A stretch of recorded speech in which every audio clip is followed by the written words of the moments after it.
Radiation థెరపీలో జనరల్గా వచ్చే side effects రెండు. ప్రాస్టేట్ గ్రంథి అనేది మూత్రాశయం కొంచెం కింద ఉండడము అండ్ రెక్టమ్కి చాలా కొంచెం ముందుకు ఉండడం వల్ల ఈ 2 ఆర్గన్స్ అంటే మూత్రాశయం ఎఫెక్ట్ అవ్వచ్చు అండ్ రెక్టమ్ కూడా అవ్వచ్చు.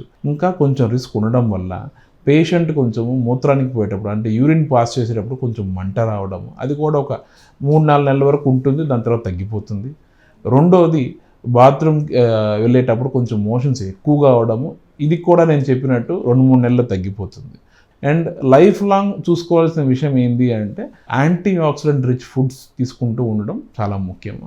అండ్ డాక్టర్తో రొటీన్గా ఫాలో అప్ 3 నెలలకు ఒకసారి డాక్టర్ని కలవడము అనేది ఇంపార్టెంట్. ఎందుకంటే మనము పిఎస్ఏ చెక్స్ చేసుకుంటూ ఉండడం వల్ల ఏమవుతుందంటే పిఎస్ఏ కంట్రోల్లో ఉంది అంటే ట్యూమర్ కూడా కంట్రోల్లో ఉంది అని అర్థం అనమాట. మీరు తీసుకునే అదే మందులు, అదే నాణ్యమైన మందులు మెడ్ ప్లస్ బ్రాండ్స్ పై సగం ధరకే.